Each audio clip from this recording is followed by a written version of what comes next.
everybody. Welcome to another episode of the Fashion Grunge Podcast. I'm your host, Lauren. I'm Jai. Hi. What's up, everybody? We're talking about Trainspotting today from 1996, directed by Danny Boyle. I'm excited to talk about this one. I am so excited. I feel like we say that every week. I mean, there's just so many movies that I still have on the list. So, yeah, this is a good one. Well, I feel like the last few ones that we've done have been some of my favorite films. So, yeah, I think that's why I always say I'm really excited about this one. Yeah, I feel like most of them, I think we're going to have to do a kind of like either I really want to do a film that neither one of us have seen. That's like a big 90s movie. That's hard, though. I don't think it'll be that hard. There are some 90s movies that I haven't seen that are really big. Like, I've never seen Sex, Lies, and Videotape, which is a big one. But I've seen that. Have you seen that? Yeah, I've seen that. Well, I haven't seen that. I guess we'll have to figure out which ones, like, if we can find one that neither one of us have seen that is kind of well known that people would be interested in listening to. Yeah. And also, I want to do one that almost like that one that you really like that either I haven't seen or I don't like, but I'll review, like almost what happened with SLC Punk. Something that I like, but you just weren't into, but I kind of want to do the reverse. Kind of want you to I guess it'll be A Clockwork Orange, though. That's a bonus because that's not in the 90s. That's true. Okay. Yeah. That one's going to be, yeah, if we do a bonus, we can have that as a random bonus or even have a vote sometime, like a long going poll where people can vote on what the next bonus episode's going to be. Yeah, I think that's a cool thing to do. Yeah. So let me write that down because I feel like I say a lot of things and then I completely forget to do them. So I'm going to write that down. I love that you're actually writing that on paper. I can hear it. It's and cool. Guess what else? If you like this podcast, you should like and subscribe and give us a 5-star on Apple Podcast or Spotify, which a lot of people listen to, which is dope because everyone listens to it on music anyway, and it's available in more countries. So Spotify seems to be the way to go. I feel like people know about Apple Podcasts, you know? Totally. So, yeah, I did it. Well done. I know, I'm excited. Okay, let me write clock. I write all my notes on paper. Same. I'm old school. I like the feeling of writing things down on a notebook, you know. Yeah, same. I also want to have, it's also really cool. I have this whole notebook of all the movies we've done. So it's kind of cool that I have it all in one book. So I could go back and see years later, like what I wrote down for these movies. So that's kind of funny. But what have you been up to lately? What are you watching? Are you watching anything? Did you finish anything cool? I have absolutely not done anything like worth like sharing, basically. You watched that mob documentary on Netflix. We both have, yeah. Yeah, that was dope. That was really cool, I have to say. I read some weird reviews about it being boring, which is ridiculous because it was not boring at all. I think it's boring. I know. I guess you have to be into it, right? I mean, I guess if you're not really into it and you watch it, I don't know, maybe people assume that it will be, there will be more action or something. I don't know. I really liked it.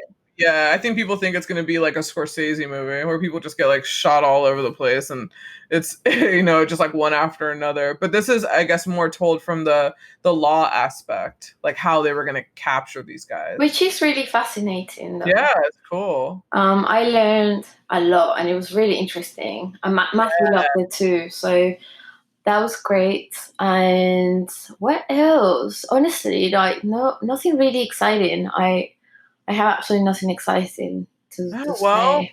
You got to get on the trash reality TV game. I can't. Knee deep in series 3 of Love Island, people. The UK version, not the garbage they have here. And it's kicking off, man. It's good. There's one girl that I didn't like at first, but now she's playing these 2 dudes, and I was like, wait, I like this. Guys do this all the time. I mean, and I feel like girls never really do it. And she's not really doing anything wrong. And it's kind of funny to see these 2 like really big dudes kind of like I said I liked her. She kissed you yesterday. Then she laid in the bed with me. It's like they're going back and forth, and I'm like, oh my god, this is so funny. But they're literally just freaking out about this. But yeah, I love trash reality TV, among other things. I know. I just couldn't get into it. I don't. Yeah, but I have Cool. been. I'm still really just into like electronic music. I mean, obviously, I've always been, but just been listening to a lot of electronic from like early 2000s and like late Oh, wow. 90s. Because I'm just so inspired with what's out now. I mean, Yeah. obviously, it's a tricky time, but I genuinely don't really love music like right now or in the past 2 years. Nothing really is that great. Yeah, I mean, you know how I feel about it. Like, I think the golden age of music stopped for me in my lifetime a long time ago. I I mean, know. it's just, I watch tons of YouTube videos of literally all the same bands, all 90s, early 2000 bands, live shows, everything. And I'm like, there has not been one artist that I can be like, whoa, like this is, it's just not, I think it's just because what's popular now and what we hear about is just not what I'm into at all. Same. So I just But don't like, yeah, it's like all rap or even the hip hop that I do like, it's not what's big. It's not the young kids hip hop. It's like different. It's yeah. older. It's for old. Well, you know, I felt that in 2014, there was a lot of really exciting music, like neoclassical, kind of like basically it was electronic and like classical music. You know, it's like a fusion. I I love. like, yeah. There's like a couple of artists I really love that came out around that time, and one is called oh my god, I just blanked. Oh gosh, sorry. Oh, Oh my god, I can't. It literally can't. Like I can't remember. Anyway, one of them is Niels Fran. He's more classical, I suppose, but he does have that like electronic and like piano and just classical. He's the only person I can think of who's been like one of the best artists from the past 10 years. He's oh just wow. insane. Like I've seen him like 5 times live, and on record as well. He just sounds incredible. He's just like a true artist, and his music is just so different from e- everything else that's out there. And Kiasmus, that's it. Kiasmus, I couldn't remember. Oh, Kiasmus is another. Is two guys who came out around like 2014, 2015, and it's the same. It's like classical and electronic music, and cool. but they broke up, so they're not making music together anymore. But apart from those two artists, I really can't think of anything else that's been I have a few, great. but they're all like they're all kind of underground. I mean, they're not like anyone that anyone would know. Like we have some friends who make some pretty cool music, but it's not like I don't hear it every day. I have to seek that out. I mean, Hmm. I can't find, I don't think I'd be able to find it. You know what I mean? So it's like there's so much music out there now. But Carr is a guy that I really like from England. Oh yeah, you He's told me. really cool and another one of those like weird on non-definable kind of artists. Like he's kind of hip hop, but kind of indie and like kind of some electronic in there. Like he's pretty cool, but that's the only person that I've been like, "Oh my god." He I think was supposed to tour here. I think he did one show in New York that obviously sold the fuck out and I think he did one in LA and I think he was coming back this year to do a tour and I was really excited and then of course this happens because I really wanted to see him but so yeah I don't even know we were talking the other day about when do you think live shows are going to be a thing again safely. I mean large shows. Yeah, no idea. So yeah I don't even know, it's really scary to think about. I'm like even movie theaters, Yeah, like that's another thing. It's like I feel like literally the only thing that's exciting right now is doing this podcast with you because everything else it's like a weird like routine. You know, it's like it's a weird kind of everyday life sort of yeah. like I don't know. The only Groundhog consistent thing we've done is this podcast, but yeah. everything else is just like weird, you know. So It's cool though. I like that. And I also like that we're doing I mean, not that we're not political or anything, but there's so many podcasts that I listen to that are like all about politics, and that's kind of how I try to get my news because I don't like to watch the TV news because it's just too much. So I listen to like one or two that are just like they give me the basic rundown, I think like twice a week, and I'm like, okay, I feel informed. And then but it's good to not have just good to have something that's separate from that, where it's something that everybody can enjoy. There's no there's no back and forth and about different issues, which is, that's fine, but that's just a different podcast, Yeah, exactly. That would be a totally different show. I think it's important to have like an outlet, of like a little break from what's going on. And yeah, I mean, it's pretty cool to just focus on like films that we love and like talk about them, you know? And hopefully other people like them too. I think people do. The biggest response we've gotten so far are both of the episodes on the Greg Araki films. So thanks so much for listening. And we even got an email, which was really great. So it was really sweet. They've got Araki's got a really big fan base, which I didn't realize. It's a small, but it's almost like one of those things where if you see someone likes the same band as you and it's really obscure, like you all go that way. You're like, oh wow, it's actually cool. It's not a pretentious thing. Like everybody is joined in, and like on the Instagram they were like, oh, and like doing quotes from the movies. Like all these people were just writing all these quotes from the movies, and I'm like, wow, these aren't even that big. I can't even believe that many people know this film that well. It's really cool. I'm actually quite intrigued to see how like people react to this one, because I'm pretty sure that Trainspotting is like a lot of people's favorite films. It is. Yeah, it's up there. Right? Yeah. Because Clueless is the second biggest after Larry Clark's Kids. That's so funny. which Kids actually turns 25 today, like today, I think. Oh wow. So yeah, listen up to that episode. It's like literally the very first one we did, and much thanks to Larry Clark for actually retweeting it and reposting it, because we've gotten lots of traffic on that. So yeah, that was pretty cool. Yeah, I really actually want to do Bully, the film that was made in 2001 that he did. It's another really great one. I don't know if you've seen it. I think I've seen it, but I want to do it eventually. But like I watched it once only, and like I vaguely remember it. Yeah, it's a really good one. I'd be happy to watch it. Yeah, we should do that one eventually soon. I think that would be cool. Even though it's 2000, like same with American Psycho was 2000, but yeah, we're scooting them in. We'll scoot in some 2000s every now and again. Yeah. But let's get into Trainspotting. What are your first thoughts on it? Okay, I'm just going to say that this is one of my favorite films of all time. Like top 3 or top 5? Top 5, yeah. Okay. And the soundtrack as well is one of my favorite too. Like I'm not joking when I say that if I was a soundtrack, I would be this one. That's basically like all my favorite music, all different genres that I love. But I mean, we'll get into that later. But I feel like it's just one of those films where every single aspect is just perfect. Like there's nothing I watch and think, oh, they should have done this, or I'm actually that was weird, like a weird edit or something. Like there's nothing like that. It just feels.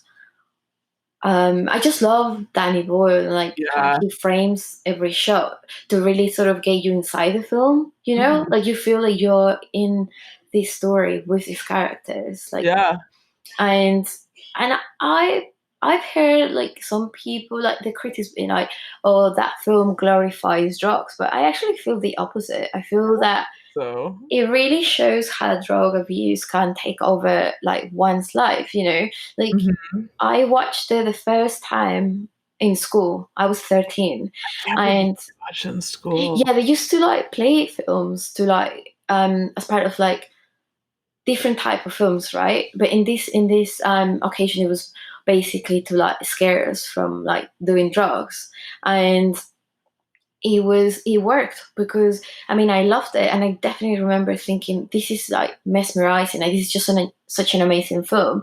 And I was 13, right? But it made me not want to touch drugs. Like I don't think I knew back then all the difference. Like I knew it was heroin, right? But I didn't know like what coke was. Like I didn't know how you did coke or all the different drugs. I just knew drugs were bad, basically. And in Mexico, you watched it?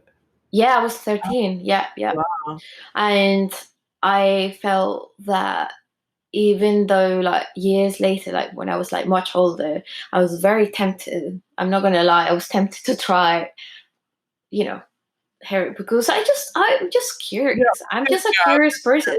It's Yeah. not I was like I genuinely just wanted to try everything just to see what it felt like. And every time I thought, you know what, like that scene, the baby scene, I was so traumatizing that made me not do it, basically. Yeah. So it worked. So it worked. Yeah. I mean, still, I would not be touching that ever, I don't think. Oh my gosh. Yeah, for me, I think I saw it when I was like 15, something like that. It'd been out for a while. I'm pretty sure I rented it. I didn't see it in the theater or anything, but I remember I've never wanted to try heroin just because when I was whatever, like 11, like super young. When Kurt Cobain died, that was it. Like he was my hero. And after that, and I knew that like heroin had really fucked him up. And then obviously like consistently fucked up the lives of a lot of people that I liked, like Janis Joplin. Mm, So I think it was always like, this seems great. You know how they kind of picture it, but I was like, no, like all these people I really like end up dying from it. Like I just don't. It scared me, I think, more than anything. And all I'd heard was it was like, the most addictive drug. Like one time you do it once and that's it. yeah. Like Well, yeah. there's no going back. And I was like, no, like I don't want to test that. I mean, everyone does their own shit. I had a friend in high school who did it once, and he thankfully literally just did it once. And I remember when he told me that he did it, and I was like, you fucking did what? And he's like, yeah, I just wanted to try it and see what's up. And I was just so scared because I'd seen like Trainspotting, I'd seen like other films that had drugs in it, and I was like, fuck, oh my god, what if my friend like gets strung out, and like what do I do?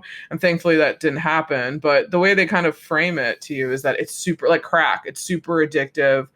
One time it'll bring like anyone down, no matter if you're like the highest of highest jobs, like you end up selling everything and just like they just make it seem like that. And I was like, I don't want to mess with that. I guess like that's too much. But I love the film though. Yeah.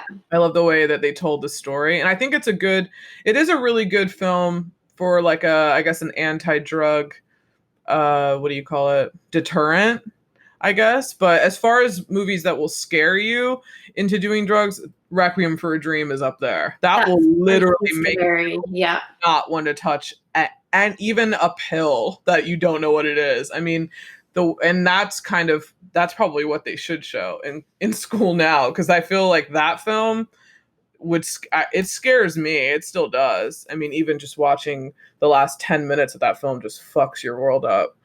But it would have been really cool if Darren Aronofsky, the guy who directed Requiem for a Dream, did Trainspotting. I'd be interested to see, like, not that Danny Boyle's is bad, but they're just two totally different spectrums, and I wonder how he would show that kind of crazy manic drug state in a less depressing way, like in a less down at the end of the world kind of way. We should do Requiem Mm. for a Dream. I happen Yeah, to we should do it. We should I do like it. movies that have drug themes, not in a glamorous way, but I'm just always intrigued by the way that they show drug addiction in different ways. It's really Yeah.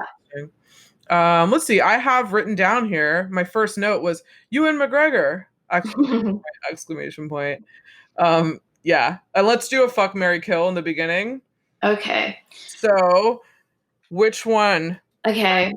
Sick Boy or Spud? Oh, really? Okay, fine. Yeah. Mm-hmm. Oh, that's so tough. Okay. I would marry Mark. Okay. I will fuck Sick Boy and kill Spud. That's really me, but yeah. You would marry Mark? Yeah, I guess. Yeah, I would. He's Right. like, no. Yes, I will marry Mark and Yeah, then have sex with Sick Boy. Yeah. I would flip it. I would still kill Spud. I'm sorry, Spud. Yeah, I know. You just But I can't. would marry Sick Boy, and I think I would just fuck Renton. Really? Yeah, because Renton has like fucked over his friend. You know what I mean? Granted, Well, he did give Spud that money in the end, but Sick Boy can kind of kick heroin if he wants to. He's a bit of a self-starter. Renton's not really. So I feel like it might be kind of a struggle if certain people come around him and sway him, but I feel like Sick Boy is like cock of the walk, you know? I feel like you can't really pull one over on him. And I think I want someone like that around for a while. But I feel like I wouldn't get fucked over. But Renton is just kind of nice. I don't know. I feel like I don't think I would trust Sick Boy, to be honest. Will you trust Renton? Yeah. I mean, I think, Completely? I mean, maybe not completely, but I feel like he's that type of character that if he likes you, you're protected. You know, Oh, like he'll look out for you. I feel like Sick Boy definitely isn't like that. Like he even said, like that's he would totally take the money if he could have. You know, he said it. true, yeah. So no, like I feel like I like to think that Mark has a bit of a heart still. You know. I guess I guess I'm also thinking about like the real life struggles of Ewan McGregor, how he left his wife for that girl he was not. Well, we're not talking about I was just in thinking, real life. Ewan McGregor. Well, I just like Johnny Lee Miller a bit. Well, I love both. I mean, Ian McGregor in this film looks so freaking hot with his earring, with that like hoop and like.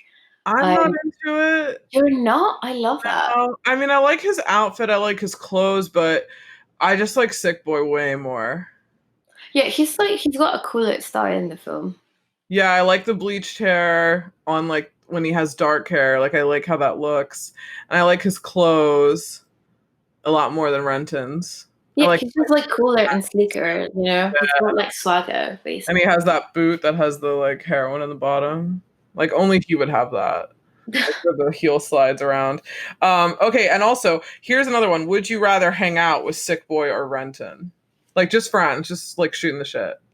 Um, oh, I guess Sick Boy. Yeah, that's what I picked too. Yeah, Sick Boy's just really funny. he's fun. Yeah, definitely. Cool. And it was a book by Irvine Welsh. That's what this story is based on. So it's not completely fabricated out of nowhere. And we're going to have a talk about the soundtrack. But this soundtrack, it's good. I like bits and bobs of it. This is very reminiscent of what I used to listen to when I saw this film. We were talking about this a long time ago, that you don't have any types of music that you used to listen to that you no longer do. But No, I don't. yeah, I I do. really still like what I liked 20, 30 years ago, you know? Yeah, this is for me is more of the electronic thing I used to be into, but now I don't know. No. I mean, maybe one or two songs, but not as a whole. So I guess my taste is somewhat changed. Could go back.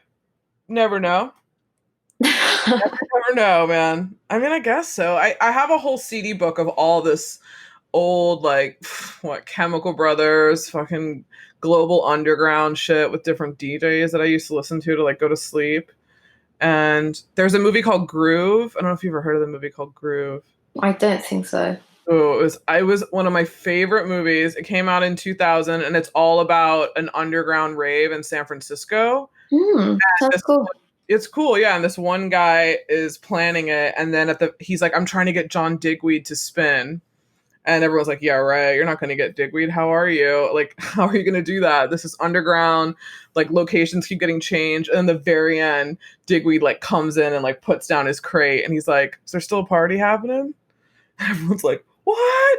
And then he DJs. It has really amazing soundtrack too. You probably would like it. Yeah, I'll definitely watch it. That sounds cool. Yeah, maybe we should do it. I mean, it's I like that soundtrack a lot because I just remember the film, but that's another one that's kind of like a super culty 90s, like, you know, that weird late 90s rave scene. Mm-hmm. Yeah, it's totally that scene. It's pretty cool.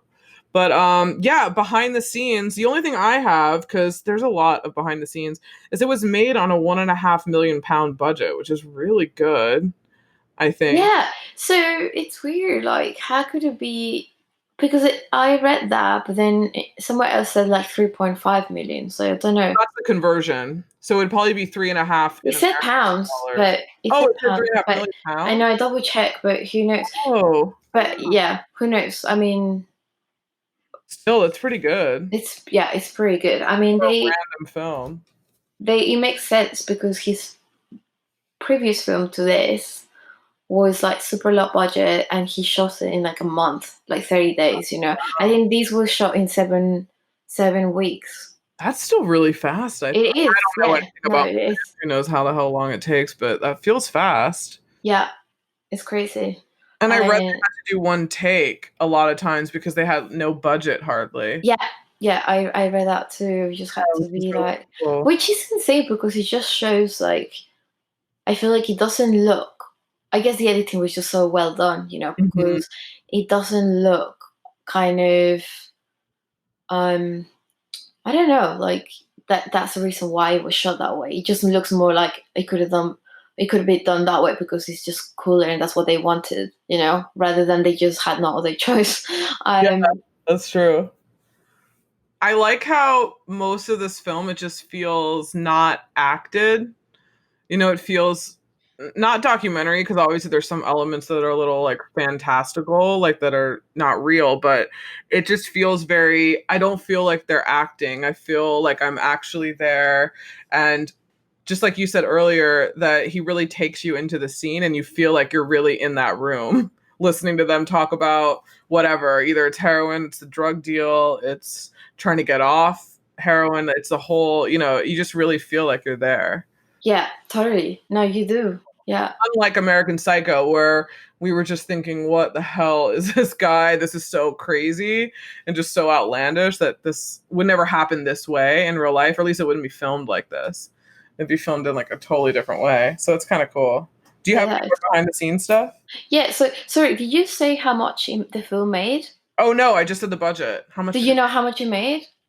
I have one figure, but what do you have? I We're have all gonna get different. I have 72 million. Yeah, that's what I saw. That's insane. That's a Like lot. 72 million. And the two cool things. So obviously, like let's say that the budget was 1.5 million, right? Mhm. They actually Polygram allocated like 800,000 to go towards promotion and advertising for the Wow. film. That was like separate from the budget. Yeah. That was for the soundtrack, right? Well, that was just everything. That was like promotion and Oh, advertising. Like yeah, like I guess I don't know, like a trailer, like just promotional there stuff. was a lot of But promotion. I that's remember kind of a lot of money. that's Eight a hundred lot back thousand. then. It totally paid off though. But yeah, the soundtrack. I mean, they had incredible people, like artists in it. Yeah, They I think paid that's a lot for the sound. well. See, I don't actually. So I read that apparently a lot of the people that were involved with the film only got £700 per week, but I don't think that includes obviously the main actors. It wouldn't. Like Oh, that's the only thing I found, which was kind of crazy. But so that's the secondary characters like Diane and the other girlfriends. Was it Lizzie?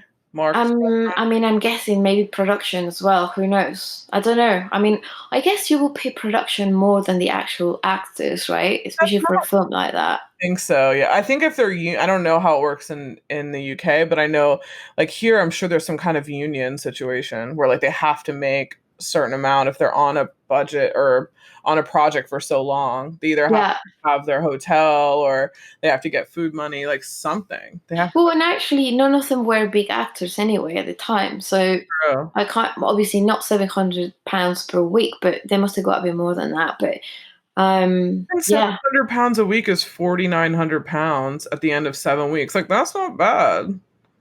I guess. But Well, I guess it depends on what you're doing. I suppose, yeah. I mean, you're shooting Every like all day, that's kind of day, it's quite a not. lot. Yeah. Yeah, I have quite a lot in production. Oh yeah. What's more?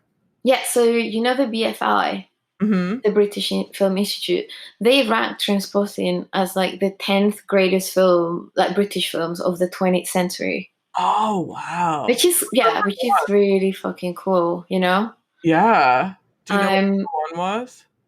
Pardon? Do you know what number one was? No Like idea. Clockwork No, I Orange? don't know. I don't know who. No. Yeah. So this is really funny. So like the first 20 minutes of the film had to be edited for American viewers because they thought that the Scottish accent would be too strong for them to understand. This was my question. Was you watching it in Mexico? could you understand their accents when you first saw it? Well, because they were subtitles, so like I don't. Oh, that's right. So you had Yeah, to understand it. I didn't really pay attention to that. Okay. Everything was subtitled like back then. So, um, yeah, but it is funny because I know a lot of Americans actually that struggle to understand that Scottish accent now. I definitely Um, did when it came out, but I think when I rented it, there was no subtitle option on a tape. So it was just, you just watch it. And then I think later, I don't remember ever using subtitles, but I mean, I'll totally admit it. I used subtitles the first time I watched Peaky Blinders because it just takes a while for your ear to get connected to that regional accent because it's just so different than just a straight, I guess, what is it, the posh accent? That's kind of the yeah, well, standard one that at least that Americans hear a lot. The yeah, ones that actors have, and the ones that when you hear interviews that it sounds close enough to our dialect yeah, you can of understand course. it. But yeah, then when it gets because even there's all the different subsets within Scotland too, because Oh Blue yeah, River is really easy to understand, but Begbie and Spud have a different regional accent. completely Yeah, different.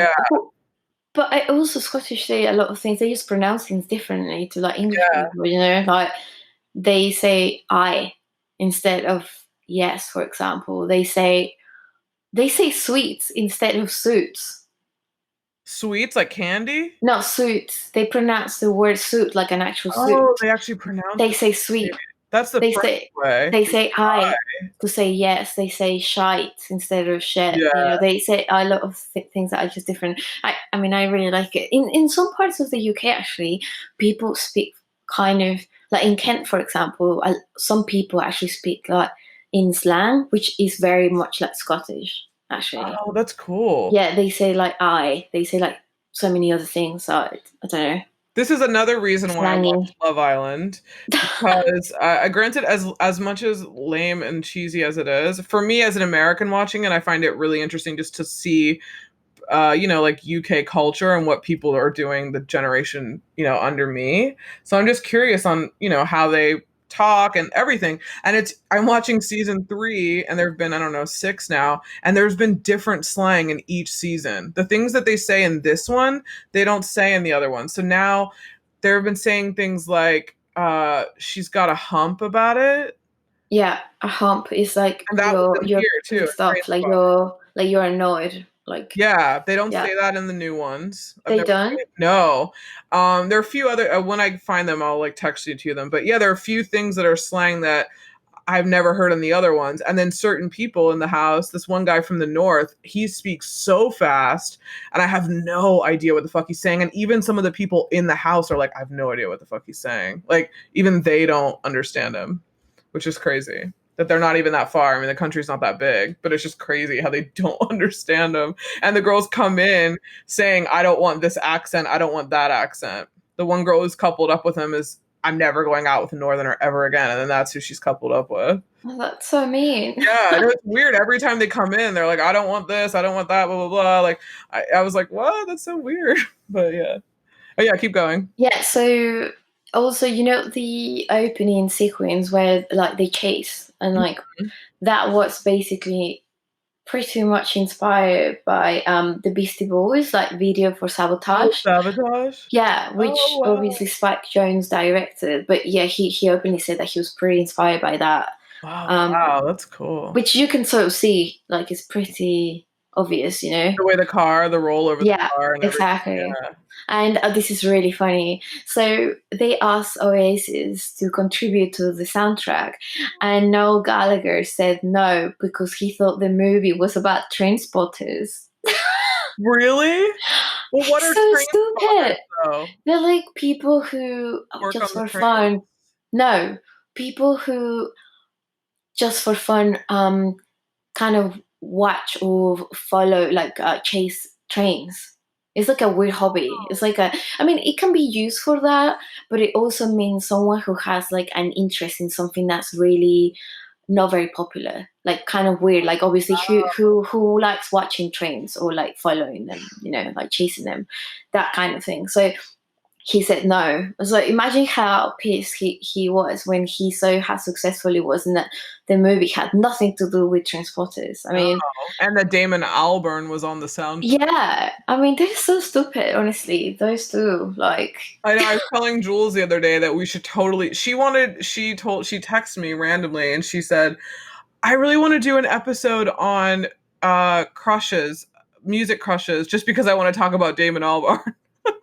And I told her, I said, maybe all the three of us can review the Britpop documentary Live Forever. And please, can't we? I fucking love Britpop. yeah, Like, we totally should, because I told her there's Damon Albarn's in the whole time, so you can just talk about him throughout. he's so, honestly, like, I love Oasis, but he really is shown to be like an incredible artist. Like, Yeah, he's not like obviously Gal Gadot, like, oh god, I forgot.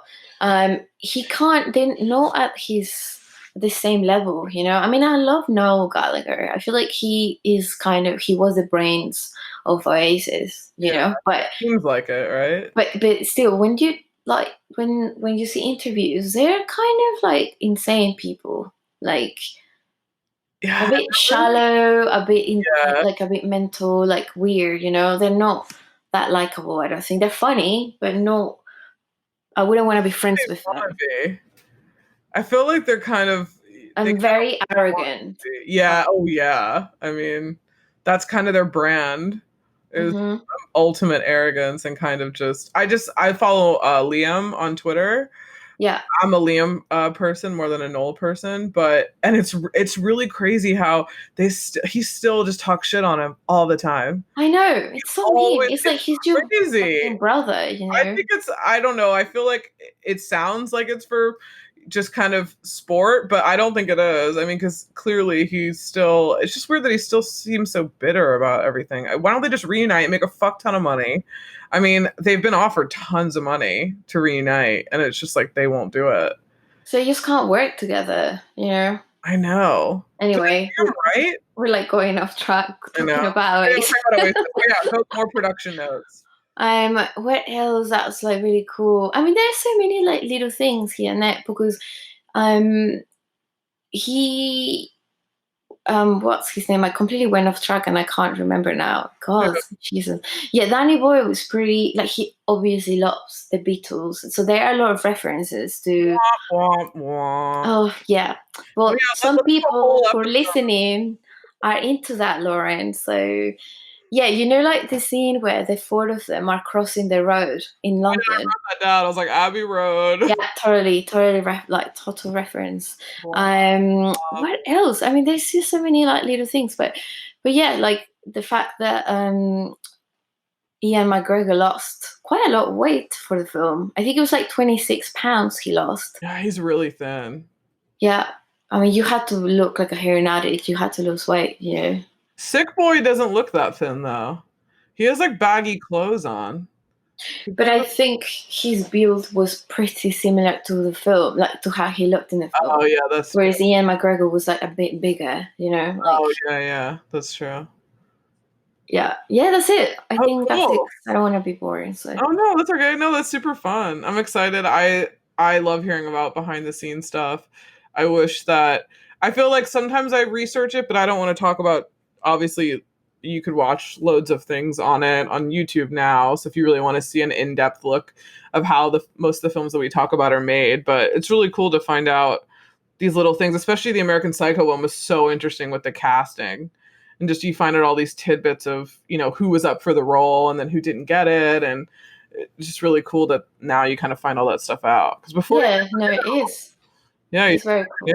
I found out that Sarah Michelle Gellar from Buffy was supposed to play Cher in Clueless. Oh, I'm glad she didn't. Yeah, I'm so glad she didn't. I was like, wow, that's crazy. But let's see. So I have plot points and story notes. In the beginning, I love the opening. I'm sure most people do. I love how it opens. I love how you get introduced to the friends in these kind of fragments. It's really cool how you get to kind of see their personalities there.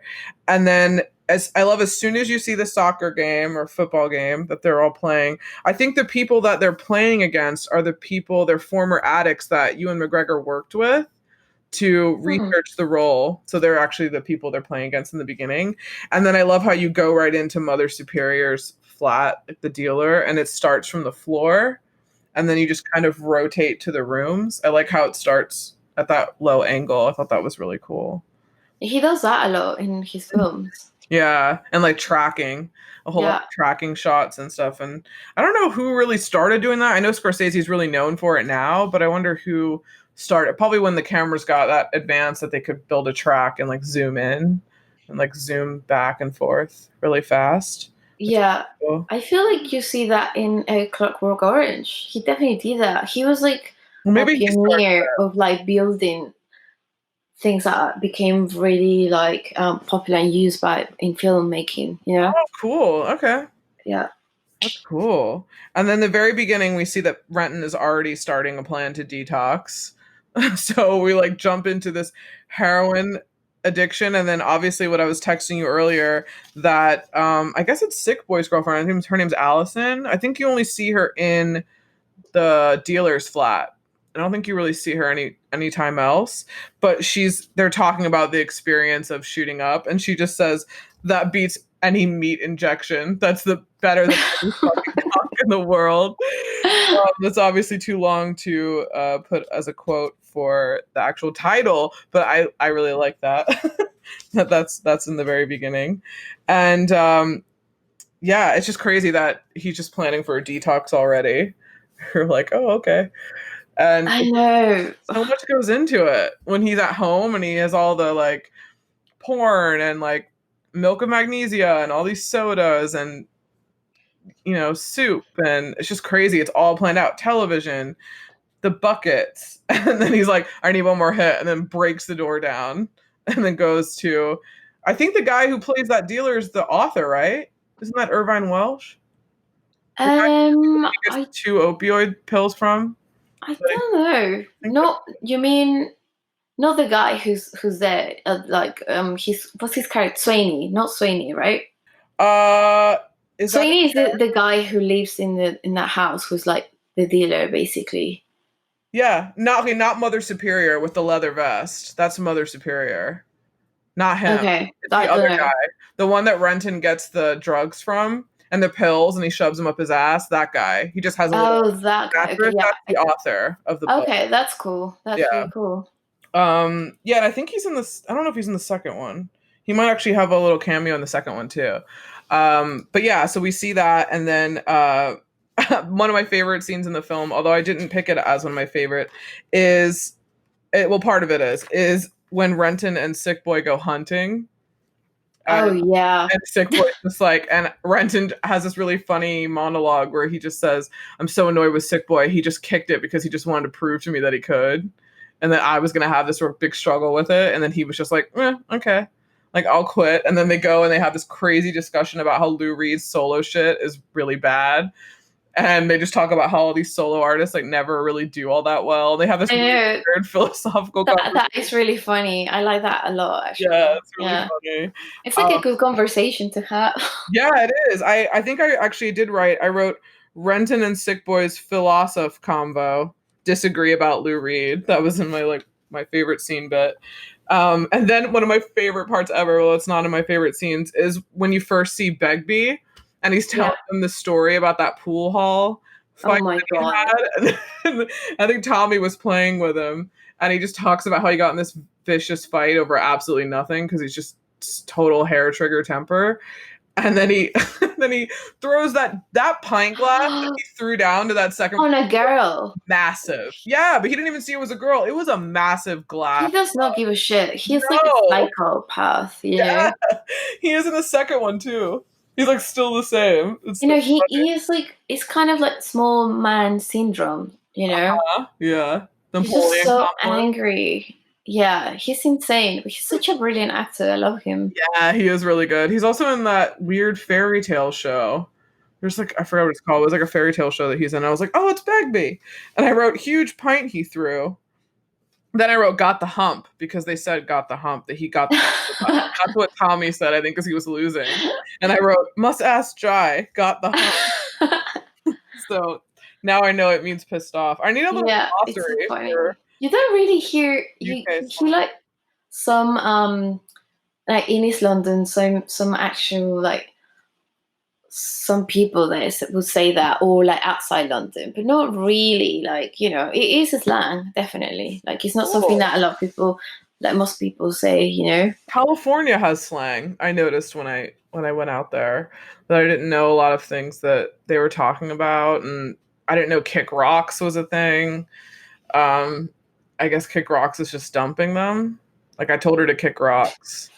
Um, Oh, and then kickback. I don't know if kickback is California centric, but I never heard kickback or kiki's a little. I mean, people say kiki, but kickback I never heard of. And people were like, "Oh, I'm not gonna have a party. I'm gonna have a kickback," which is just a chill party, I guess. Yeah, so it's kind of interesting. I love listening to different kinds of slang and everything. I love the club scene where Renton first meets Diane and she drinks both those drinks. I love Guy like that. runs over and she just grabs both of them and he's like, I'm in love. And then goes out and finds her. That also is in my fashion notes that I love what she's wearing. That red coat with the sequin dress. Yep, same. Really That cool. club, that the outside of the club is Mhm. sort of very similar to the one to the milk bar Oh, in Clockwork in Orange. a Clockwork Orange. Yeah, it's kind of similar, like bright red with like the Okay, we're same gonna have font. to do that episode. Yeah, we have to. I mean, come on. I mean, it is simply like one of those films that a lot of people refer to because it is that great. Yeah, it's true. It's totally true. Yeah, even I think, yeah, for sure, Danny Boyle made the actors watch a lot of films, like all films, Hmm. as a reference, or like just like to help them with, the character. And A Clockwork Orange was one of them. Okay, now I can see it. Yeah, because it's like about rebellious like youths Hmm. and that. So can't remember the other ones. I think Hustler was another one. Oh yeah, The Hustler. That's Yeah, the older Hustler. too, right? It's not this Yeah, I think that's 60s, but I oh, could be wrong. 60s. Oh, Yeah. okay, cool. We should do another. Okay, we should do a Clockwork Orange because that's one of your favorite films from years ago. Yes. I want to pick one that's I like a lot of old films too. I want to pick one that's kind of an oldie. That would be cool to break it up to have a cool Yeah, episode. I think Maybe we'll so. do Clockwork Orange next. Who knows? Yay! Well, anyway, I don't want to get too excited, so yeah. Yeah, we can. Yeah, we totally can. Let's see. Oh, also, I have where does Diane live? Is it an apartment building? There's a weird hallway. You know, when No, it's her house. It's just a house. it looks weird. It looks like I mean, I know it is her house, but the guy who was like there was a guy riding the bike, right? Was that just her brother? I think that's her brother because she lives at home with her Yeah, parents, and yeah. I that's was gonna say just she lives at home. the hallway where, like, the you can see like him.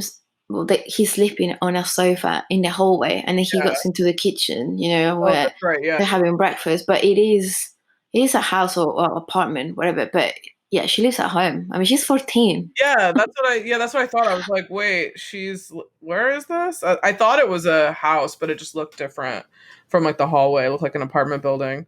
Yeah, that definitely is pretty sketchy though. She's 14. Uh, yeah. I mean, I don't know how that would have worked out now. Like, if Well, it's even been made in a movie now. now it's tough. I wonder if that still happens, but like definitely Scotland and the UK, it was like that. I mean, you at 14, you were out in clubs and stuff. You were getting up to all sorts of crazy things. And Like, the age of consent is a lot lower too, right? yeah, I also like honestly, I used to think, how are these girls like 13 or 14? Because when they dress up and wear makeup, they look a lot older. Oh Like, yeah. no one really looks their age there. I remember going to clubs like that age, not that young actually, a bit older, like 15. But um, so many, because they're taller as well, and they wear makeup and different clothes, and they just look like 19 or 20. Yeah, easily. Yeah. So yeah, I mean, that was really kind of sketchy, but part of the story. Then one of your favorite bits when they rant about Scotland, when they take that train out. I freaking love that whole dialogue. Like, it's so brilliant. I love Really that. But cool. that's in my favorite line, so I'm gonna save it. Oh, nice. Okay. And then I have like it's a sense of community around substance abuse that they have. It's very like then when they all decide to get back on it, I wrote back on junk. So they're like all back on it and it just seems like they're all home and they're all stealing together and they're all doing all this crazy shit.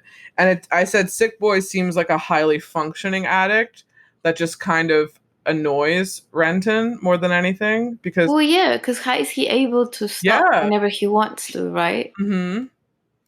And then Tommy now joins in because he's just broken up with Lizzie because of that whole funny tape stealing debacle where like Renton took that porn that they made. Yeah, And which is kind of nuts because you wouldn't break up with your boyfriend just because he lost a tape. Like no. that seems a bit extreme, but Although he did return it to the video shop. oh, he did. Oh, Yeah, I because don't know. he's like, I think I returned it. And she's like, the video shop, Tommy? The fucking video shop? Like she freaks out. No, I think he just thinks that because he can't find it, but it's because he doesn't know. Like Mark has it. Oh yeah, you're right. But that's what she thinks though. She thought he returned it and that's why she broke up with him. Yeah, I know, but it's not that bad. I mean, it's an accident. Yeah, no, it is totally an accident. But I don't know if I thought that a video shop had it and not. It's also pretty fucking weird that like your best friends have it too. I mean, I I kind of know. more weirded out that your friends who know both of us are watching it than some strangers who have no idea who we are. Although, granted, it's a small place, like they would probably know. That is But true. but still, I'd be like, why is your friend watching? Like, why did he seek it out and saw it and was like, can I take this? I was like, why? Like, why do you want to watch it? It's so weird. And then, of course, they just sit and watch it. Just like, huh, this is funny. This is weird. I think guys, like young guys, do that kind of thing. Like they're just immature, you know. He's They probably just. 26. Brenton's supposed to be 26. I know, but you know, Crazy. men are actually never. They never really act their age. They act like 3 or 2 years younger than their age. That's true, So, yeah. It's probably more than 2. sorry, guys, if you listen to this. I mean, it's so true. Yeah, But it's kind of true. It's more like 5 years, I think. and some women too. I'm not saying all women, you know. Oh, yeah. Oh, definitely. I definitely can be really immature if I want to be. Yeah, so now Tommy is on junk, which is fucking stupid. And So, yeah, he's at a low point, and I guess she's left, and he's like, okay, I want to see what all the fuss is about. And then they all are in that bar because they're all kind of hooked except for Begbie. And then they see that American tourist is like, howdy, can I use your bathroom? That might be one of my, it's not written down, but that is one of my favorite scenes. And they all kind of look around and they just follow him to the bathroom. it's really funny. And then they get all the money. They like beat him up and they get all the money. And I was like, of course he has a USA fucking one of those like souvenir like sling bags, like crossbody bags that says USA on it. And he has like a really lame windbreaker. I mean, I feel like not all Americans, but I remember seeing so many like American tourists in London because they just really want you to know that they're American. They're either wearing a cap. Yes, they'll be wearing a cap that's like, I don't know, some baseball team or like the American flag. Like Yankees or some shit. Yeah, exactly. Yeah. I mean, that's fine, you know, they're proud of being American, that's cool. But it's just funny that they had to show it like that in such an obvious way when they travel. You can always spot an American when you're in Europe, always. I am not one of those people. I try to blend in and not open my mouth as much as possible. Not that I'm like embarrassed, but I just don't want to be seen as that stereotype, I guess. Yeah. The kind of, ugly American stereotype that lots of people know about. But yeah, the American tourist was funny. Then after that really funny bit, we get to the baby dying. So upsetting.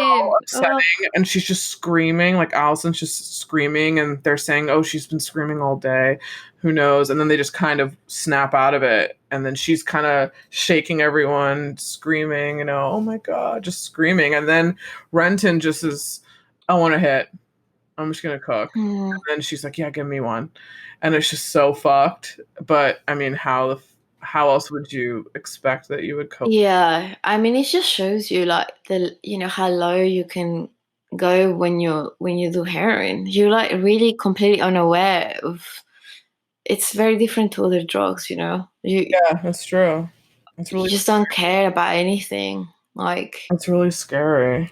this is why, like, all those, like, people who died, not all of them, but a lot of them, including Amy Winehouse, when they found her apartment was just a tip. Was like, you kind of lose awareness of, like, where you go to the bathroom, if you're in a bathroom. Really? Yeah, this is like A mess. a thing. This is known, like, Oh, hair in houses or whatever. But people who do that, they live in a mess. Like, there'll be, like, clothes, food everywhere. They completely lose notion of reality. because it's just all about getting that fix. Same with Pete Doherty. I mean, I know people who, like, went to his apartment in Hackney. Like, he used to live in Hackney, like, before he dated, like, Kate Moss, and it was kind of like that, like, just a Sad. shithole, basically. Yeah, it's very sad, very sad. There's a really good documentary that I have saved on my YouTube. I think I've only managed to see a bit of it because it's, I think, over an hour, but it shows him. I'm pretty sure it's pre when he dated Kate Moss. He's really young in it, and it shows his place, and his place is like a bit of a mess. Like, he has his, like, drawings and all this stuff everywhere, and it's. I mean, I'm sure he was probably doing something, but it really sucks. It really sucks how, like, one thing and one kind of synthetic compound can just fuck up your entire world. Your entire world, for sure. It's Yeah. crazy. It's crazy to think about. And then what you do, like, going into the story, the three guys start robbing and stealing, and that's how it ends up. I mean, that's how we get to the beginning of the movie in the middle, where he gets hit by that car and he's running through the street. So they've just stolen, they're getting chased, they're running around, and then they get arrested, or Sick Boy gets away, and then Spud and Renton get arrested. And then Spud goes to jail, and Renton just goes into rehab, like, made a deal to go into rehab, which fucking is crazy. He gets methadone, and he's like, yeah, I become, like, another addict. And then once he gets out of that, and he's like, fuck it, I'm gonna OD, or not gonna OD, but he goes to Mother Superior and, like, buys another hit, and that's when he ODs into that probably relatively famous scene that you know now, To Perfect Day by Lou Reed, where he sinks into the carpet. It's obviously horrible, but the way that it's shot is just so brilliantly. Like you're just sinking into the floor. That's what I'm saying. Obviously, cinematographer, like, play a huge role, but it's also just Danny Boyle's eye. How he wants things, like, to be framed, and I mean, this is why I love his films so much. It's really cool. So many of his films are like that. Like, he likes to create that energy and that whatever is going on and make you feel it, like, as if you were in the movie. Like, yeah, totally. He's very immersive. I think he likes that immersive kind of situation. He has style for sure. Like, it's definitely not, even though all his films are different. I mean, a couple of them are, like, similar, but no, he likes to explore, like, different genres, really. And, like, but they tend to be, like, fast paced. He uses a lot of, like, close ups with the camera sort of looking up, bright colors, kind of, like, surreal elements, but not necessarily, like, dreamy, because it's pretty dark. Like this film, for example, like the baby, like the worst bathroom, the worst toilet in Scotland. That was in my yuck scenes. Is every kind of bodily function is in the yuck scene. Same. It's like, that's obviously the grossest bit. And also another random question. Mark has AIDS now, or not Mark. Tommy. Sorry, Tommy has AIDS. Their friend who just got on junk late. How did he get it? So he obviously got it probably through a needle, right? Oh yeah, for sure. But needle. He stopped doing it with them. Because I was thinking, like, none of them have it, right? No, because remember they kind of weren't doing it for a while, but then Mark was into it then. Yeah. Well, yeah, they weren't doing it with him. It's just very sad. Like, of course that happens, the one time you try it, you get hooked, and then you get AIDS, and then all these other junkies who've been doing it for ages are fine. Like, but did he get it from doing it with that crew, or you think he went and bought it himself and got other needles and probably? No, I think he did it with other, like, because you never see him with them doing it, really. Just the one time where he tries. The one time, yeah.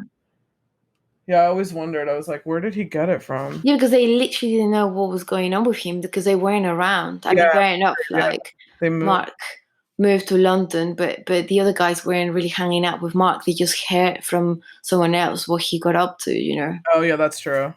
The move to London, I love that whole montage sequence, like super cheesy dance music, and I was like, this is how it's gonna be like when I move there. That song, so funny. We The song walking they played. around. It's Yeah, like all these touristy things, I you know, know. like Big Ben and like all the tourists like with souvenirs and stuff. It's It's very funny. cool. And how did Renton get that great job? I mean, was it a great job? I thought it was a pretty decent job that he had to really. It's not a great job. I mean, he's just working for like a state. It's not a very hard job. Pretty much anyone can do it. You don't need like crazy like qualifications for it. Oh, okay. No. I was like, wow, that's I mean, kind of a cool he job that he wants got. to say. I think he's mentioned real estate, but it's not. I think people want to use that word because it sounds like posh and nicer, but it's not. Yeah, You know, you just work for a like you just show an apartment agency. basically. Yeah, yeah. Yeah. You're not selling houses. You're No. not making like commission and all that kind of stuff. Mm-mm. Begbie. I love how Begbie shows up in London because he's on the lam for armed robbery with a replica. He So is like the worst. Begbie is such a leech and such a mooch, and he just is awful. He's just eating Renton out of house and home, fucking shit up. Everything is just crazy. And I think he tried to didn't he? No, I think Sick Boy pawned the TV. But eventually Sick Boy comes in too. And then he's pawned the TV. They're all just kind of like, what the he's like Renton's like, what the fuck? You guys just moved here and now are totally taking all of my money. This is why I don't like them because I feel that they're just not very nice. They're just absolutely taking advantage of Mark, who's Totally. tried to do something, you know, on his own, like get a job, you know, live like decently and stuff like that, and then they come to be a bad influence, you know, like There's no honor among thieves. I guess that's why he stole that money because he's like, fuck this. yeah, they would have done the same, Yeah, you know. totally. And also, I feel like he just didn't want to be around them. He kind of like ended up hating them Yeah, almost. totally. Like, why not? Um. Oh yeah, another question I had. There, I love the scene where they're all eating the fish and chips. Do you eat them with your hands like that? Yeah. Oh, okay. Here they Well, like make you you use get. a knife and fork. Well, the thing is, it depends where you get them. For the most part, it's like what you see. They come in like newspaper, and you get the fries. You know, like all these chips first, and then you have the fish on top, Oh, and you get a fork. You do get a fork, to be honest. oh, Not cutlery, because most people just eat it like that's something that you eat a lot when you're in school. When you finish school, you go to get like fish and chips, is basically. it cheap? Yeah, so cheap. Like, Oh, okay, I cool. mean, it was. I don't know, like now, but depends because like now, I guess I've only been to like nice places. You know what I mean? Not like Excuse me. no, not like that. But no, it's not the same as going to like a local fish and chip Oh shop. yeah, like a corner Like shop. in school in Kent, you know, like it's very different, just the area and everything. Did But they give you the malted vinegar to pour on top? you do it, yeah. Yeah, You don't do the whole ketchup situation is American. That's not how people eat chips in the I UK. like That's malted vinegar. I like yeah, soak salt and it in it. vinegar is the thing, So you know. good. So good. It's so good. I love it. Yeah, I'm mooching off Renton, and then Tommy dies, and they come back.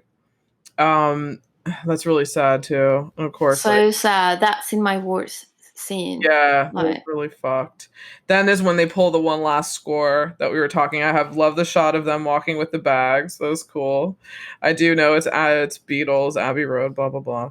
I do love the hotel room that they meet those guys in. That's circular. They meet the yeah. Russian guys with the drugs. I Hmm. love everything about it. I love the curtains and all that kind of cool stuff. But I have that in other scenes. And then I love that pub fight at the end that Begbie gets into that they're all like, fuck, why are you drawing attention to us? And then I he know. totally fucking loses it again.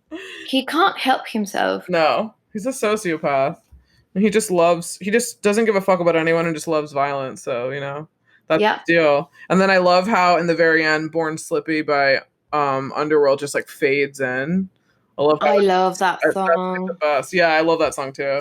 That's just the best. That's all I have for my story notes. What are your like mood and theme A lot of it we've already talked about. I talked about like Boyle's directing style.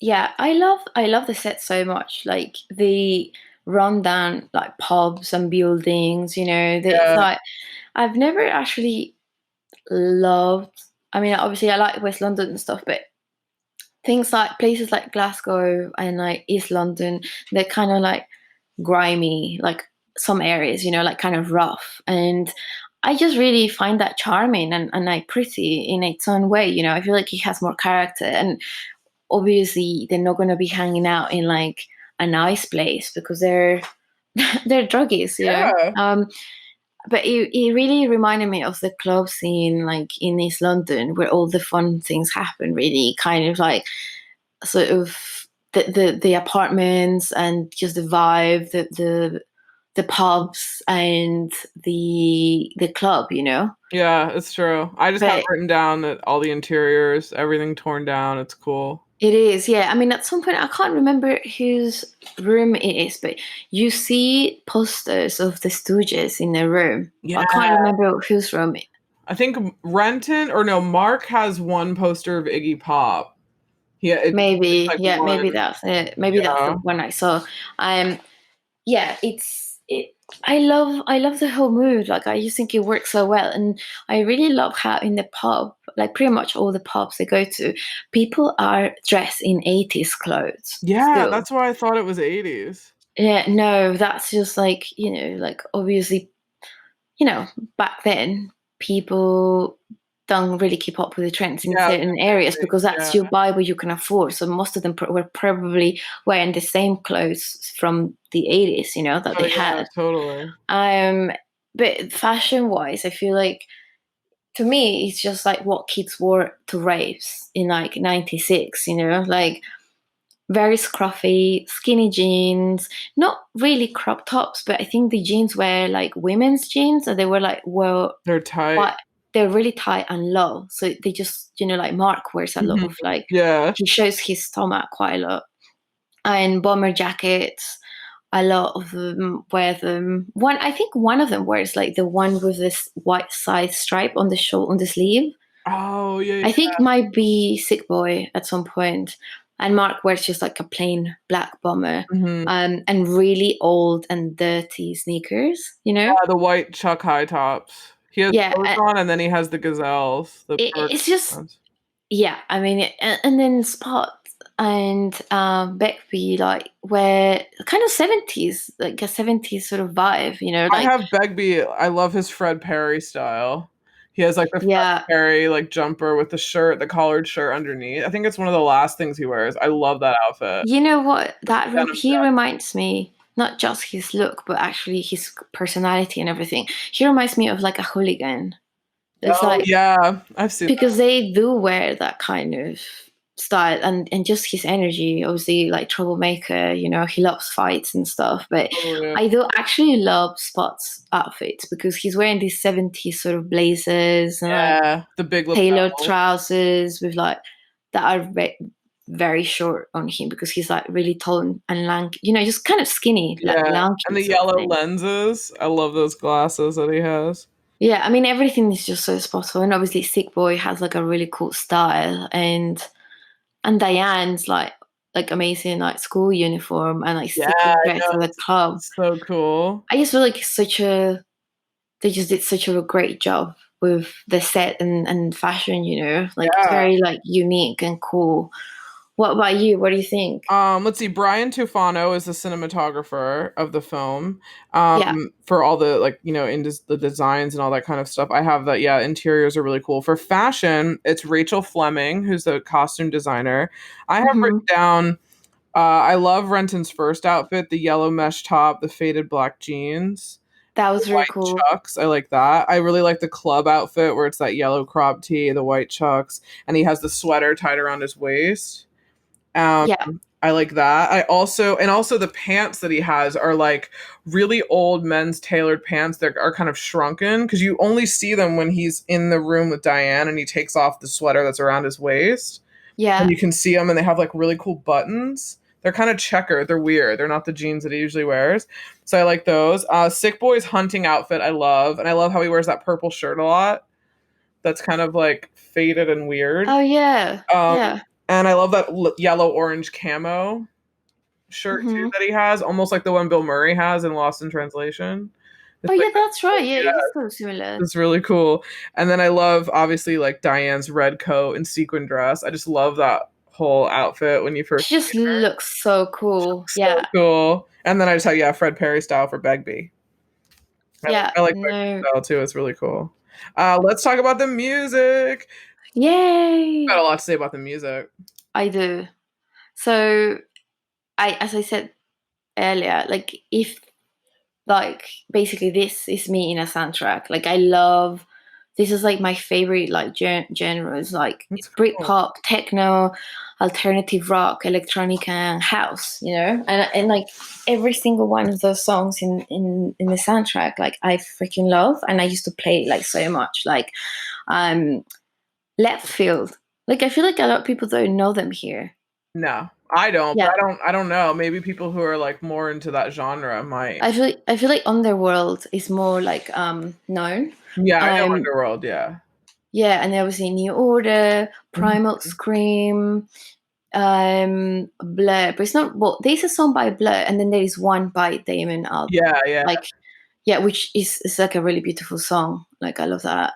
Elastica is in it. I mean, Mhm. literally can't get any better than this for me. Like Yeah, no, it's cool. That's cool. yeah, I like it and within the film. Yeah, it's cool. yeah, I feel like yeah, you feel the same way about the soundtrack how I felt about American Psycho Mhm. like soundtrack. Like you appreciate it, but it's not really your thing. Yeah. But it's not something that I'm completely against, but I guess I have like certain standout songs that I really like a lot. Hmm. But it's not the electronic ones. It's basically all the rock ones I really like. Okay, And the yeah, only makes like sense. kind of electronic one I like is Underworld. But Yeah, yeah, I like Underworld though. I mean that song basically the film made that song really iconic. Like there's Yeah. no way you listen to it and you don't think of Trainspotting. You When did know, that song come out? Was that done like I'm gonna look it up I now. I don't know. I I feel wonder like it came was out it out? before '96, but I could be wrong. Let me see. When was that released? It just shows that it's on the Train Spotting soundtrack. I'm not. Oh, it was released in January '95 as a single. Yeah, it makes sense. Never Makes appeared sense. on an Yeah. album by the group. It was just, um, yeah, it was like a B side to Born Slippy Nooks, and Yeah. like another one. I mean, it's such a good move because it means that people had to get the soundtrack in order to have that, Yeah, you know? that's true. 'Cause back then there was no like Spotify or anything. God, if only. I would have saved so much money on buying CDs and stuff. If there But it was cool to was have them though. yeah, it It was was. cool to have, yeah. Yeah, like Rolling Stones ranked the soundtrack number 13 in like the 25 greatest soundtracks of all time. Oh wow, what's number one? I wonder I what don't know. You know, I think it made I mean, I don't really know what this amount covers, like up to date, but I think it made like £900,000. the soundtrack? Yeah, Oh wow. yeah. I think that means.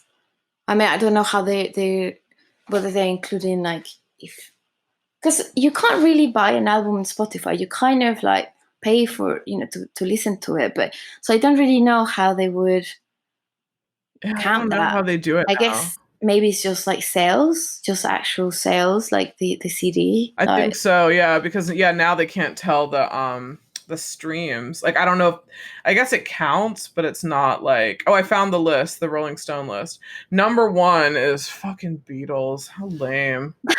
Help from what 1965. song? What song? Oh Help, it's no, that film no, from I don't. I mean, I 1965. like that song, but it is not one of the best songs of all time. No, Like, it's soundtrack. It's the Beatles movie that yeah, yeah, no, I remember, but even the song itself, like oh yeah, it's okay. I mean, I mean, yeah, it's whatever. I think that's not to me the best of the Beatles. Like that was much later. Like that soundtrack covered like 60s, I think, Yeah, and it's like 50s. But 65.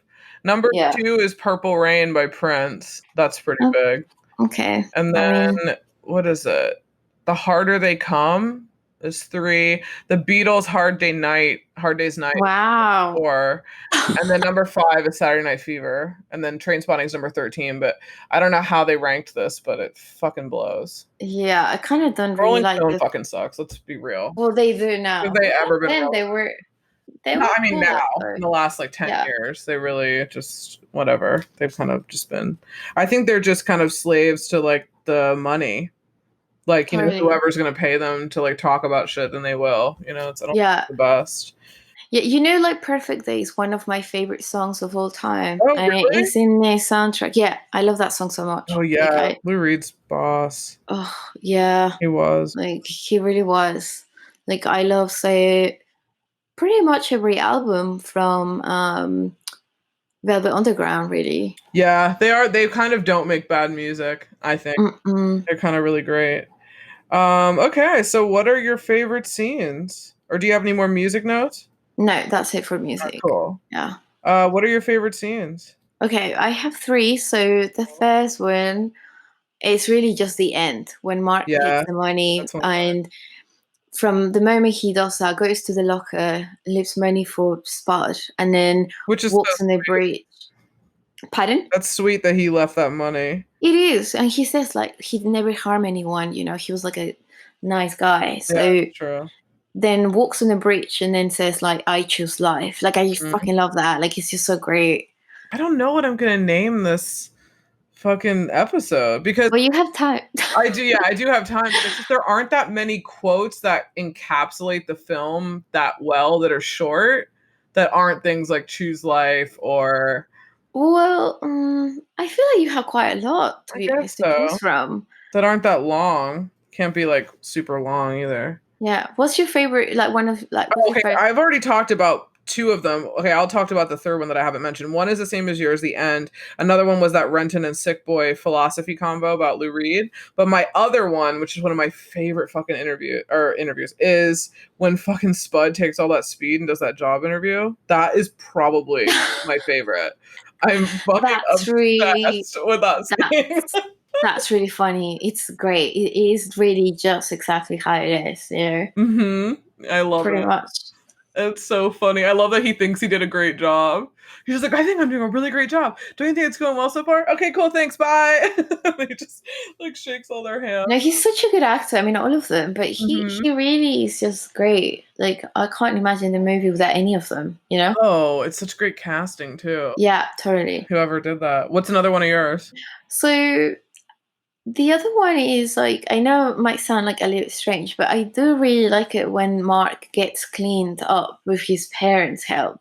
Like, Oh, the really intense detox. yeah, because I mean, I know that it's really intense, you know, and definitely like some of it is hard to watch, like the baby scene, you know. Oh, But yeah, and he's like, I love that. I love how he's in his bed and like the music that's playing, and like then he goes under the sheets and sees Becky, and like then he sees the baby, and I don't know. I love the cinematography there so yeah, much, it is and just really the way it's shot and the music as well. I Yeah. really love his room. How he has those old train wallpaper. Oh yeah. It's really Yeah. cool, and that comes back in the second film too, which we didn't talk about the fact that there's a sequel that's really good too. It's freaking Yeah, amazing. it's great. Yeah. Yeah, which we should review just because. I mean, Yeah. I suppose that's it because the other ones you've already mentioned. So. yeah, that's what I have in mind. What are your worst ones? Okay, I have 4. Oh, So wow. one of them, I think, obviously the baby's dead. Yeah, that one's pretty Yeah, bad. it's pretty sad. Like, There's a I lot mean, of sad. yeah. What about you? I have anything that's with a bodily function. The toilet scene where he climbs in that toilet, Spud Yeah. eats. Yeah. Yeah. Any like gross bodily function, not gross. That's 2 that are really gross. And then I have my worst is it's not really worst. It's the same one that you have, detoxing Renton for your favorite. It's a worst because I feel like I like the way it's shot, but I feel it's almost on par with Leonardo DiCaprio's detox scene in Basketball Diaries. Like detox scenes I find really just upsetting to watch because that's very similar to what it's like. And really it just really like it just gets me, you know. It's not that it's a bad scene, but it's really kind of hard to watch, you know. And the baby, have the baby, that's, you know, that's pretty bad. Yeah, no, I have. I mean, yeah, it's the worst toilet in Scotland. Then Spot, obviously, like taking the shits in the kitchen. It's just very like. Like, why did he bring him in? I mean, I know they use chocolate to do that, but obviously, it's hard to think of it as chocolate Yeah. because it's meant to be something else, and it's so disgusting. Like, I find it hard to watch, to be honest. Like, that one's gross. but you know what's also really sad? Tommy's death, like Yeah. with the cat, with the little kitten I there. know. And then the guy So who's telling the sad. story is really funny. He's like, the cat's fine. I know. The last thing he says. Oh yeah, all this happened to him, blah blah blah. Oh, but the cat's fine. It's like, okay. Yeah. Well, Lauren, start with your favorite lines. Like, Okay, well, one of mine I already said, which was when Allison's getting that first cook up in the beginning. Yeah. That one's one of my favorites. And then I only have two more here. I have Begbie doesn't do drugs. He just did people. I really like that. That Renton describes Begbie. Yeah. And then I like, there's just one little clip. It's just a clip of what Renton says. Because a lot of it's voiceover. Like Renton has a lot of voiceover. But I like when he's talking about, I think he's leaving the bar. He's gotten his sentence after he got arrested, and he has to go to the treatment center, and he says he's going to do methadone, and that's when he climbs the back wall and then goes to Mother Superior to get that hit that he owed. Oh yeah. When he's climbing, he mentions, I just need one last hit, and he says, I have a sweat on my back like a layer of frost. I really like that. Yeah, that's cool. Yeah, that's I like that. I have, and then I have the one about like the meat injection in the beginning. Yeah, mine are just really long. They're not really lines. They're like, I mean, I suppose the shortest one is, I mean, honestly, I have so many, but they're like long. Yeah. So I love it when Mark says everything's changing. In 1,000 years from now, there won't be guys or girls. There will only be wonkers. Sounds great to me. Yeah, I like that. Sounds great to me, you know. And when Sick Boy says, it's personality that counts. What keeps the relationship going through the years? Like heroin. Heroin has got great fucking personality. Yeah, that's another good one. And the rest obviously are like the being Scottish is shite, and like we were colonized by wankers. I love all of that. It's so funny. It's like can't even find a decent culture to be colonized by. Yeah, we are ruled by effort assholes. Like it's a shite state of affairs to be in. He just goes and at the very end he says all the fresh air in the fucking world won't make any fucking difference. Yeah. It's like, oh, it is really good though. I love how they went to that exact place in the second one.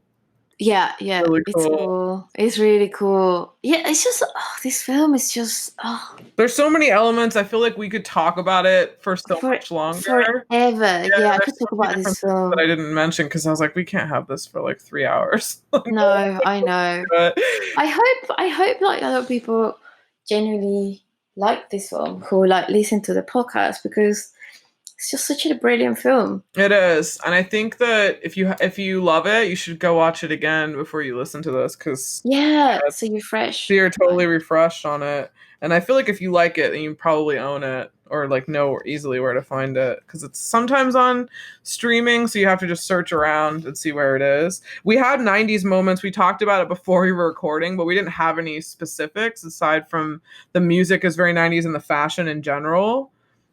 So did you have any other? I had nothing else to really add with 90s.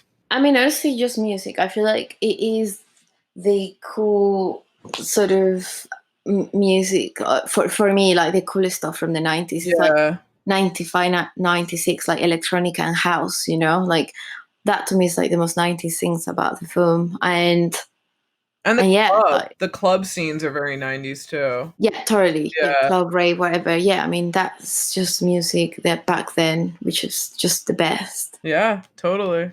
It was. Wow. So we've reached the end of the episode here. I hope everyone enjoyed it. And stay tuned for the next one. As always, like, subscribe, do whatever the fuck, tell your friends. Yeah, listen to the podcast. It's fun. We have fun doing it. So yeah, we do. Thank you so much. Yeah, excited that people like it and listen to it. Got something to do to break up your day. So that's good. So any last words? Well, yes, but they have nothing to do with this podcast, but I'm just going to say it. What? If you listen to Natural Born Killers podcast, I talk over Lauren for probably 5 minutes. I'm like blah blah blah blah blah, and like Lauren just talking, and I'm just talking over her. That was like a technical issue that I think had. yeah, we had I'm not normally. beginning. I just couldn't hear her, so she was talking, and I'm just like la la la la la la, like yeah. So I'm sorry about that. I do sound terribly annoying, but I didn't mean to. Properly edit, although I'm not a great technical editor yet. Because imagine if that was the first podcast they listened to, and they probably thought, "Who's this girl just talking over Lauren? It's so rude," you know. So I think people, well, yeah, we'd had a few out by that point, and we had to make the switch from real life to remote. And we had the phone. Like, I know I wish I could re-record the old ones, because I think our ones for Dazed and Confused are like on Google Voice. So it's oh yes, they were. Yeah, so I wish I could re-record, but that's just kind of what happens. I mean, that's part of the charm. I'm still having technical difficulties every time, so I feel that until I get Mike, then it won't sound like proper, you know? Bear with us. We may do a Patreon, so you can send some money this way to help us podcast out and buy better equipment. So yeah, you know, you never know. We're gaining traction. Yes. So it should be cool. We've already planned what our future podcast studio will look like. So we just need the money to get there. It's really cool. And obviously, like, once COVID stops being a nightmare, then you can actually pop in and say hi if you're in town, you know? Yeah, we could have a call in, a number where you call in and you're like, hey, we want to talk about this. We'll just turn into like an advice show, like a weird advice column show. But yeah, we've taken up enough of your time, but thanks for listening, and we will see you on the next one. Yeah, bye. Bye.